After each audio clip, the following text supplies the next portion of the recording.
They called her the Golden Law of the village, the girl whose brain was supposed to build her father a mansion in Abuja. But in one night of stolen whispers with Anthony, Maureen's bright future was traded for a tattered bag and a heavy womb. Watch how the pride of a family becomes a beggar on the streets of Lagos, only for a hidden secret 5 years later to turn the world upside down. In a small, dusty town in Nigeria, Maureen was a name spoken with respect. She was the star of her class, a girl whose every academic victory was a step out of poverty for her hard-working parents. Her life was a straight line toward success, until Anthony, a boy whose charm was matched only by his family's immense wealth, crossed her path. What started as shared dreams over lunch quickly spiraled into a secret that Maureen could no longer hide. When the truth of her pregnancy hit the village floor, the celebration turned into a funeral for her reputation. Abandoned by Anthony and cursed by the very parents who once worshipped her, Maureen was forced to balance her entire world on her head and walk into the unknown, unaware that her nightmare was only just beginning. If you're just tuning into this channel, please subscribe, give this video a thumbs up, and don't forget to share with your friends and family, and tell us where you're watching from in the comments section. The morning air in the village was thick with a silence that felt like a physical weight, pressing down on Maureen as she stood before her parents. The secret she had carried in her womb for 3 months had finally surfaced, and with it, the foundation of her life began to crumble. Her mother, who had once looked at Maureen with eyes full of hope for a future in Abuja, now stared at her with a cold, hollow gaze that hurt worse than any physical blow. When the news was brought to Anthony's family, the response was a jagged blade of rejection. Anthony's parents, draped in the arrogance of their wealth, did not see a girl in need. They saw a predator trying to trap their son's golden future with a village mistake. Anthony himself, the boy who had promised her the stars, stood behind his mother's shadow, his silence a deafening confirmation that he would not stand by her. Back in her father's house, the atmosphere turned toxic. The pride that had once defined their household was replaced by a suffocating shame that filled every room. Her father's voice, usually a source of comfort, was now a roar of disappointment. He accused her of dragging their family name through the dust of the village square, claiming she had traded her brilliant intellect for a moment of foolishness. Her mother's tears had dried into a bitter resentment, punctuated by insults that pierced Maureen's heart like a sharp knife. Finally, the breaking point arrived. "You have brought enough shame to this roof," her father declared, his face a mask of stone. Without another word, he pointed toward the door. Maureen was forced to gather the fragments of her life, packing a few belongings into a small bag while her mother's relentless insults followed her to the threshold. With her world balanced on her head and her hands trembling, she was pushed out into the street. As the wooden door slammed shut behind her, the girl who was once the pride of the village found herself alone, a shadow cast out into the gathering dark. The dust of the village was still settling on Maureen's heels as she began the long, desolate journey toward the sprawling chaos of Lagos. Every step away from her father's house felt like a heavy stone added to the burden she already carried in her womb. She was no longer the brilliant student with a promising future. She was a walking scandal, a cautionary tale for every mother to point at with a wagging finger. For 2 days, the sun beat down on her with an unforgiving intensity, mirroring the harsh glares of the strangers she encountered along the roadside.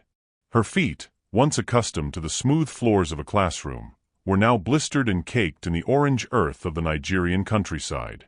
Hunger began as a dull ache before sharpening into a relentless gnawing that made her lightheaded. When she stopped at a roadside market, hoping for a morsel of kindness or a dropped piece of fruit, she was met with coldness. A woman selling roasted corn looked at Maureen's swollen belly and spat on the ground, muttering about the loose morals of modern girls who bring shame to their kin. Maureen lowered her head, the tears she had tried to hold back finally carving tracks through the dust on her cheeks. She was a ghost in her own land, invisible to those who had once praised her, yet an easy target for those seeking someone to judge. When night fell, the fear was even more paralyzing than the hunger. She spent 2 long shivering nights huddled under the eaves of closed shops, her arms wrapped around her stomach as if she could shield her unborn child from the cold world outside. The sounds of the night, the distant roar of engines and the rustle of the wind, kept her in a state of constant terror. By the time the skyline of Lagos began to shimmer on the horizon, Maureen was a shell of her former self, her strength nearly gone and her spirit breaking under the weight of a world that had no room for a girl who had lost her way. By the third day, the vibrant energy of the Lagos outskirts had become a blur of noise and heat to Maureen, whose strength was failing under the weight of her pregnancy.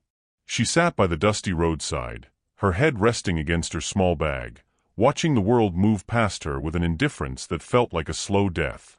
It was then that a car slowed to a halt and a man named Desmond stepped out, his expression masked with a practiced concern that Maureen was too desperate to question. He crouched to her level, offering a soft-spoken promise of safety and a warm meal, claiming he could not in good conscience leave a woman in her condition to the mercy of the streets. Exhausted and having no other options, Maureen let out a shaky breath of relief and followed him, praying that her long walk through the wilderness had finally come to an end. However, the sanctuary Desmond promised was a hollow one. As they pulled up to his house, the door swung open to reveal Laurenter, whose sharp gaze immediately dropped to Maureen's swollen belly. Before Maureen could even offer a greeting, Laurenter pulled Desmond aside, her voice a piercing hiss that echoed through the hallway as she accused him of bringing a mistress into their home. Desmond's reassurances that Maureen was merely a stranger in need did little to soften Laurenter's hardened features. She stepped toward Maureen, her arms crossed tightly over her chest and her eyes cold as flint. There would be no charity in this house. If Maureen wanted a roof over her head, she would have to earn every inch of it. Laurenter laid out the decree with a cruel finality. Maureen was to be the housemaid, responsible for the scrubbing, the cooking, and the laundry from dawn until dusk. Maureen looked at the floor, the heavy realization dawning on her that she had traded the freedom of the streets for a different kind of prison. The sun had not yet risen over the horizon when the sharp rhythmic pounding on Maureen's door signaled the start of another grueling day under Laurenter's roof. Despite the heavy pulsing ache in her lower abdomen and the dizzying exhaustion that clouded her mind, Maureen dragged herself from the thin mat on the floor. Laurenter's demands were a relentless tide. There was no room for weakness, only for the scrubbing of floors, the hauling of heavy water basins, and the endless piles of laundry that seemed to multiply by the hour. As the heat of the afternoon intensified, Maureen found herself kneeling in the kitchen, her hands trembling as she scrubbed the stubborn grime from the tiles. The room began to spin, the walls closing in as a sharp, agonizing cramp seized her body, forcing a silent scream from her parched throat. With a muffled thud, she collapsed onto the hard, wet floor, the world fading into a dark, cold void. When Maureen finally opened her eyes in the hospital, the news delivered by the doctor was a jagged blade to her soul. She had suffered a miscarriage. The child she had intended to protect, the only spark of hope left in her shattered life, was gone, leaving behind an overwhelming sense of emptiness and grief. Yet, the sanctuary of the hospital bed was short-lived. Upon her return to the house, broken in body and spirit, she found no comfort or sympathy awaiting her. Laurenter stood in the doorway, her arms crossed and her expression as cold as stone, viewing Maureen's trauma not as a tragedy, but as an inconvenience. "I do not care what the doctors say. This house does not clean itself," Laurenter spat, her voice devoid of even a flicker of humanity. While Maureen's heart was still bleeding for her lost child, she was forced back onto her hands and knees the very next morning, dragging her sore body across the floor to finish the chores, her tears falling silently into the soapy water. The atmosphere in the house shifted into a deceptive calm as the weeks went by, but beneath Desmond's sudden kindness lay a predatory intent that Maureen was too exhausted to notice. One evening, while Laurenter was away at a club with her friends, Desmond insisted on preparing a meal, claiming he wanted Maureen to finally have a moment of rest from her grueling chores. He watched with a forced smile as she sat at the kitchen table, her body still aching from the recent loss of her first child. Unbeknownst to her, he had secretly dissolved a powerful sedative into her food, a substance intended to steal her consciousness and leave her defenseless. As Maureen ate, a heavy drowsiness began to cloud her mind, her eyelids growing too heavy to fight against the artificial slumber. By the time she drifted into a deep drug-induced sleep, Desmond took advantage of the silence of the house and her complete vulnerability.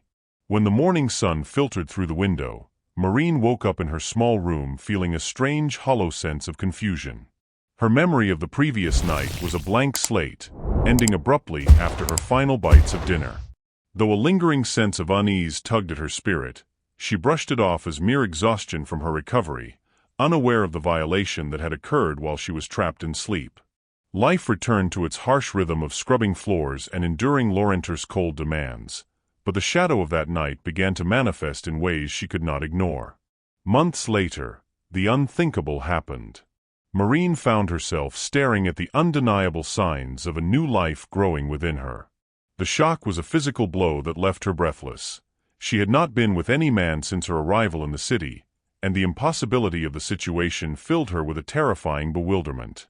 She searched her mind for answers, but the trap Desmond had set remained hidden behind a wall of induced amnesia, leaving her to face a new scandal without a single memory of how it began. The air in the house was heavy with a tension that Maureen could not name, a stillness that preceded a devastating storm. It was late evening when Desmond finally sat her down, his usual mask of kindness slipping to reveal a face haunted by guilt. With a voice that shook, he confessed the dark truth she had suspected but feared to confirm. He admitted to drugging her food on that fateful night, taking advantage of her vulnerability while she slept in a forced stupor. Every word he spoke was a jagged shard of glass cutting into Maureen's soul. He claimed he had grown to love her, seeing her hard work and determination, but to Maureen his love was nothing more than a grotesque betrayal of the trust she had placed in him when she was at her lowest. He even tried to justify his actions by painting Laurenter as a villain, revealing her secret affairs and past medical history, but Maureen felt only a visceral disgust for the man standing before her.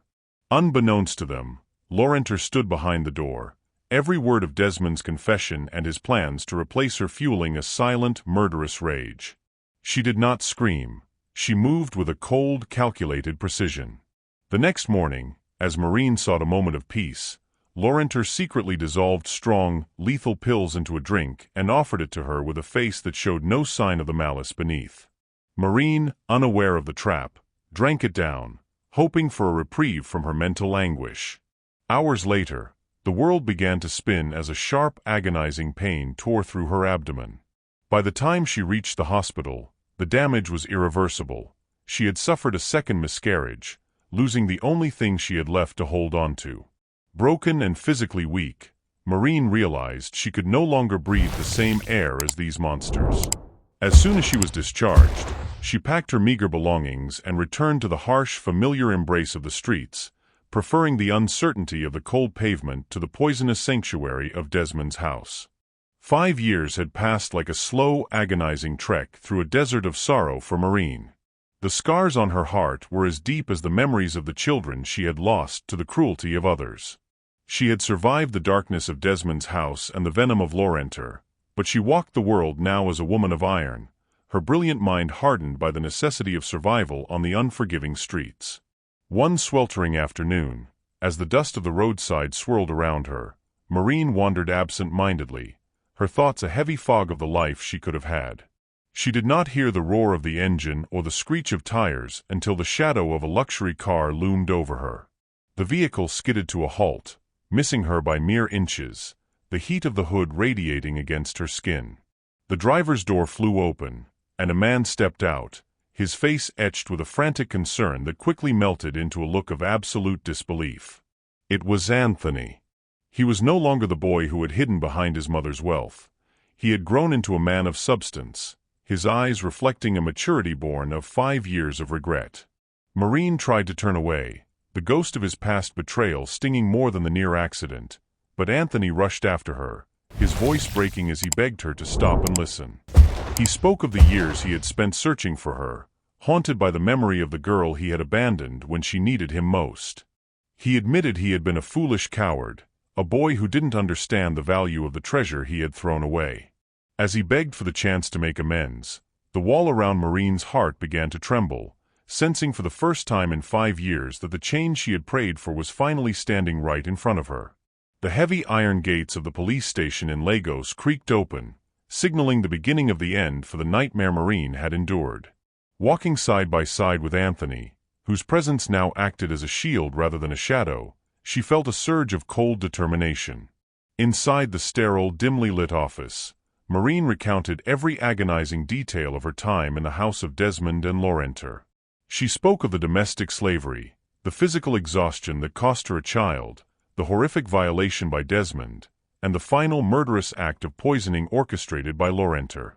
Anthony provided the evidence he had meticulously gathered, ensuring that the wealth and influence Desmond once used as a cloak would finally fail him.